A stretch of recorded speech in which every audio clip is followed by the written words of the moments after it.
Hello mga ante! For today's video, ano na naman kaya ang gagawin ng inyong ante sa araw na ito? Please watch this! Ito nga pala. Nagpunta tayo dito sa aking babuyan at ako medyo nababahala dahil sabi ko, bakit kaya itong mga baby biik ko ay kailangan na atang turukan? At ito nga, sinama ko itong aking binata na ito na sabi ko, Tutoy, samahan ako tayo magturok na itong ating mga biik.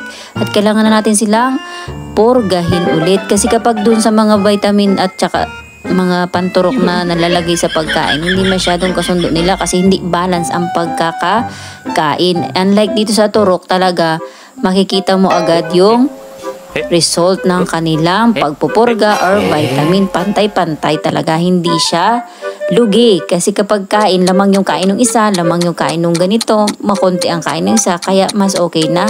Mas prefer ko talaga itong pagtuturok. Ayan. Nakakatuwa din dahil sabi ko, libre na ulit tayo sa pagtuturok. Kayang-kaya ko na ito. Pag talaga lang malalaki na yung mga baboy, medyo natatakot na ako kasi ang turok na nito ay sa ulo, sa may tenga. Kayang-kaya ko naman yan. Medyo nagtanong-tanong tayo sa ating mga kumpare at sa mga ibang technician na sabi ko, paano ang aturok natin dito? Ano ba ang mas magandang iturok dito?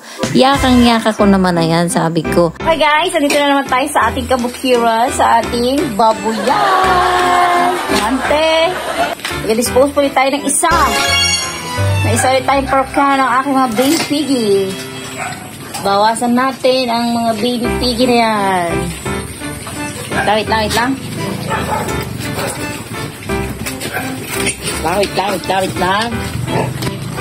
Tutok tayo ng isa. Ano na?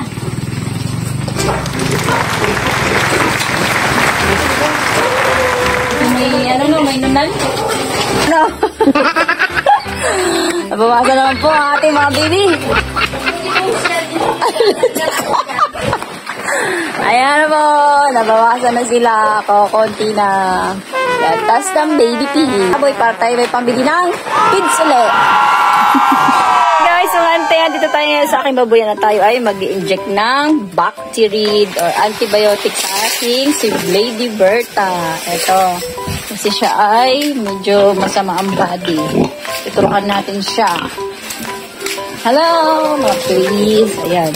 Kasi siya kumakain. Tingnan niyo siya, siya kumakain. Kaya turukan natin siya nito.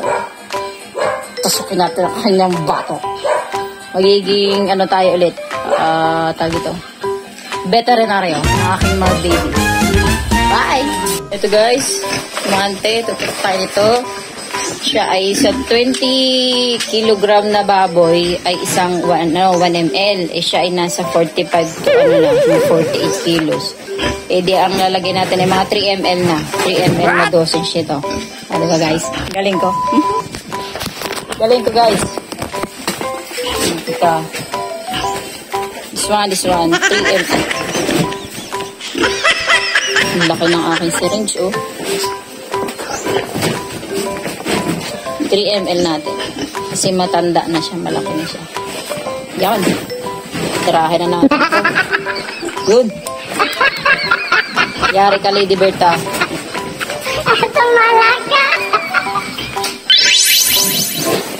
Parang tunay na veterinary yung ante nyo. Yan. 3, 2, 1. Ito na nga mga ante, turukan na tayo ng aking paborito at paborito ni Dada na si Lady Berta. Nakakatuwa nga kasi habulan kami dyan kasi ako po ay takot talaga magturok ng malalaki na, mga 40 above. Kasi takot akong turukin sila dun sa may tainga. Unlike ng mga baby pa talaga, kayang-kaya at yakang-yaka kong buhatin sila kahit ako lang talaga mag-isa. Nakita nyo naman doon sa mga previous vlog ko, di ba po, na natuturukan ko sila mag-isa kahit wala akong mga alalay or kasama. And then sabi ko nga ito, sasayaw muna tayo dito sa gitna na babayan. Yakang-yaka ko nakakuyan. Sabi ko, pampalakas lang yun ng self-confidence na sabi ko, kaya kong turukan talaga itong si Lady Berta. Nakakabata ko kasi tayo na siya. Berta, wait! Gusto tayo niya kasi. Berta?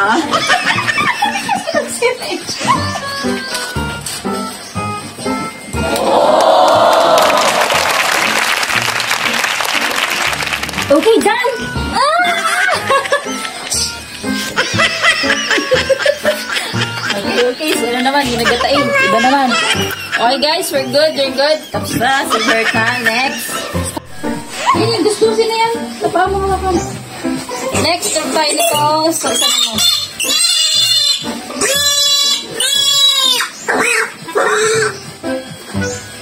Okay. Good. Sino pang dusdusin dyan? Yung ante, tapos na magturok ang inyong ante better na. Tapos na tayo.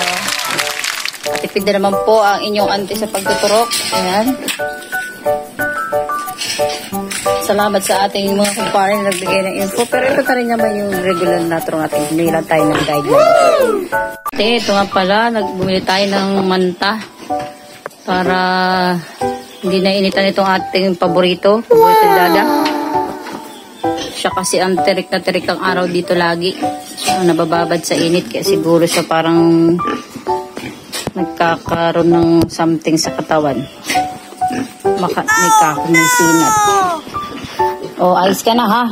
Baby treatment ka dito ha. Kain na ikaw. Paayos ko doon kay Kuya Kyle ng hubad.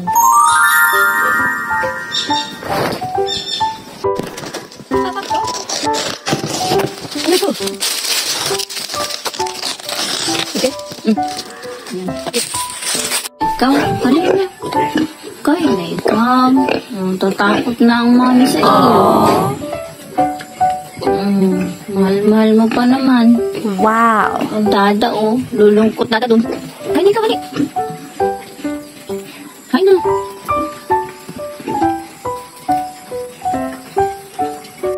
Pag-uwi ni mama bukas, galing na ikaw ah. Pag galing na ikaw, hindi ka naman mainit ay oh. Gini sa ilalim baga.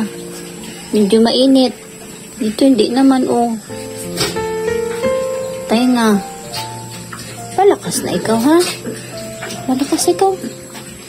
Sugat-sugat pa naman ay. Magkakasakit ah. Ito mainit sa may tainga mo. Pero dito hindi oh. Palakas ikaw ha.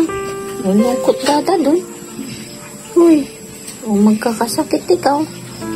Malungkot lalo ang mami. Hirap-hirap ni mami mag-alaga. Tapos ikaw magkakaganyan. Ha? Uy. Palakas ikaw ha. Pag balik ko dito bukas, malakas na ikaw ha. Uy. Ita. Pagbalik ko bukas ha. Sapa natin yan ha. Lakas na ikaw. Ha? Balik mami ha, makain ka na. Ha? Kain ikaw. Galing-galing yan. Lakas-lakas body yan. Love-love mama yan. Wa. Wa. Wa. Ano? Ano? Palakas ikaw. Sa tulog. Palakas ang body dyan. Tulog na. Bye-bye. Kain ka na bukas ha. Makain ka bukas ha. Kain ikaw dyan. Gusto ko healthy ka na bukas ha. Ha, upo. So, kain ikaw. Kain ikaw ha. Lakad na mama. Okay, for today's video, uwi na tayo. Ito, ang dami kong paborito talaga. Medyo malungkot ang inyong antik kasi isa kong baby F1 medyo masama ang body. Kaya nintay ko muna kung anong pagbabago niya sa kanyang body. So, siya ikakain ba o hindi? Medyo sana naman okay. Antay tayo ng results bukas. Kung may pagbabago doon sa tinurok natin na bacteria. Kailangan ng pagbalik ko bukas. Nag-usap na po kami. Wow. Sana ay okay siya pagbalik ko bukas. At meron dapat na improvement. In Jesus' name, may awa si Lord. Kakain din siya. Ito po ang struggle ko bilang nag-aalaga ng hayop. Kasi ako'y napakalambing sa mga hayop. Kaya ayaw ko na masyadong nakakatahan. Ayaw ko naiyak. Iyakin po kasi ako. Ay malambing sa hayop. Kaya sabi ko sa akin, Mister, ay hirap naman ang ganito pag na-attach masyado sa hayop. Kung unang mas nahihirapan at naaawa. Okay, dito na po muna tatapos ang aking video. Bukas, update ko kayo kung anong mangyayari sa akin. Baby Berta. Okay guys, so pang hinangan ng loob, kaya natin yan. God bless you. Okay, thank you for watching guys. God bless you. Bye-bye. Please follow for more.